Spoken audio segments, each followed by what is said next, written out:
Welcome to High Performance, the podcast featuring Josh Fegan and Alexander Phillips. Alexander, today we're going to talk about an important topic about the race to getting to 30 deals a year.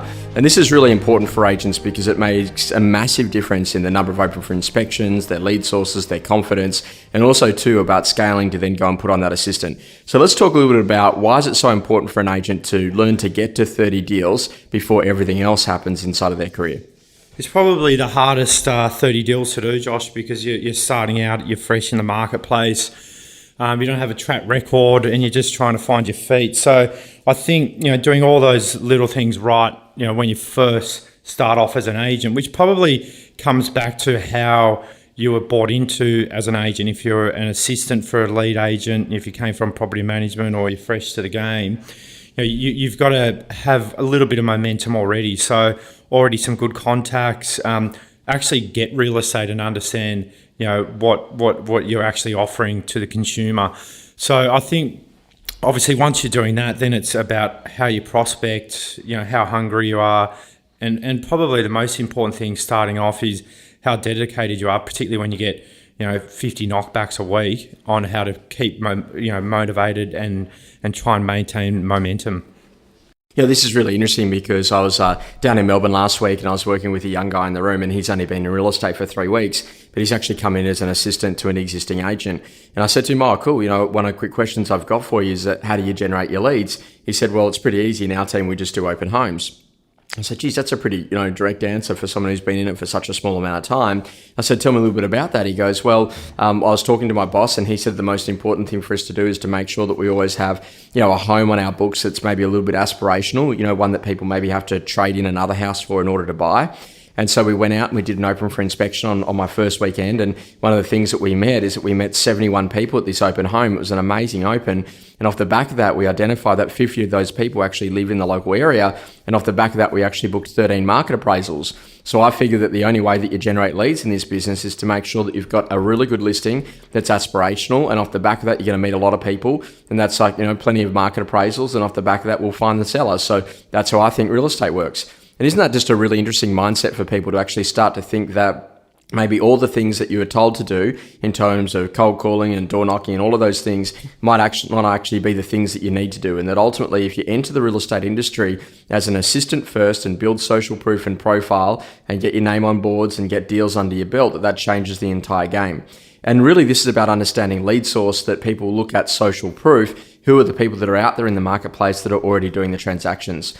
Let's talk a little bit about like that race to 30 deals, for someone. And usually it starts by getting really clear about the number of appointments that they're booking in their diary, and also to starting to get the number of open for inspections that they're doing each and every Saturday to be increasing. What can an agent do to start to make that happen?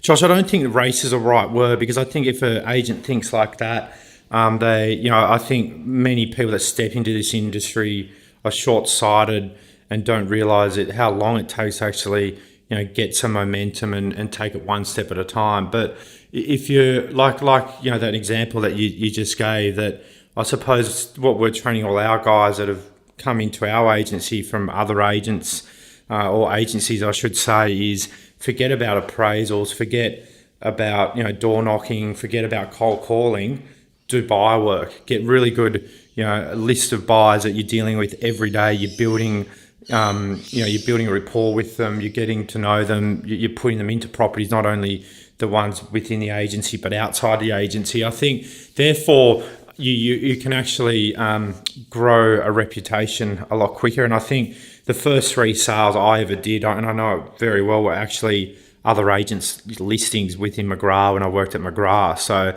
and I still remember my first one, to this day that I sold. It was James McCown's listing, and from that, off the back of that, I've since sold him 3 properties, and I'm about to list one tomorrow, actually, from the same gentleman, which is worth around $5 million. So we've actually tracked his whole life and career, and that's how we've looked at it. And it's not about just that first deal. It's about what you can do ongoing throughout their whole lifespan. And that's a really important thing, something we talk about, the lifetime value of a customer, and that, most people are in a position that they're going to do somewhere between 3 to 5 transactions in their career.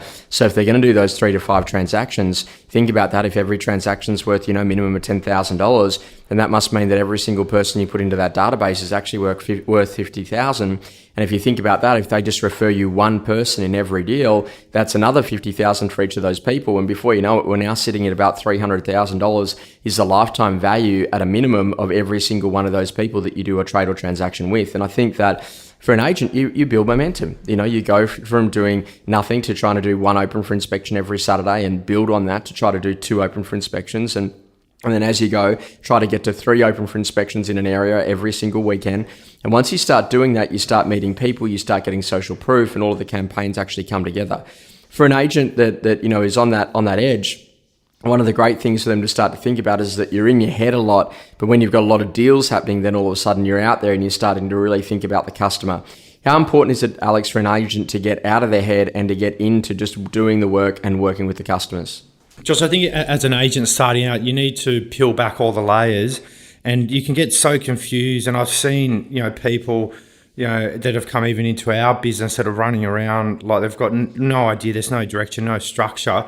That you've got to just focus on one thing, and that I suppose is getting really good product knowledge and really good buyer work. And I think off the back of that, it's amazing what can come of it, that, you get referrals, you get, all of a sudden they tell you about an investment property that they had up their sleeve that you never knew about. And it's about, I suppose, building a good database. It doesn't need to have 10,000 people. You could probably, I even look at my database today, it hasn't moved off, 2,500 for the last 6 years, but you could probably do 30 deals and have 300 people in your database and manage them and service them correctly and give them the right information and make them, obviously aware of what's happening in the marketplace, sales, market trends, changes, things like that they will then be your sales force essentially and bring you referrals that you can then obviously generate the next listing off. And it's such an important point. It's not about the quantity, it's about the quality of those people that are sitting in that database around, do you have all the correct details around first name and surname and email address and mobile number and street address of where they live? Because, if you've got those details, then you can be relevant to the customer. And, I always think about this is that there is no rejection if you're relevant. And so like the most important part for an agent is to think, well, when I meet someone, how do I become relevant to them over the life of their journey in real estate? And if I keep on doing that, then I'm going to be relevant, and that then allows me to be referred, and away I go. And I think that this is a big challenge for a lot of people. Sometimes it's the race to build a big database when they're not really thinking about doing enough with the people that they've already got. So make that decision to build the minimum number of open for inspections, start to really understand your lead sources, and understand that real estate gets a lot easier once you've got to your first 30 deals in a year.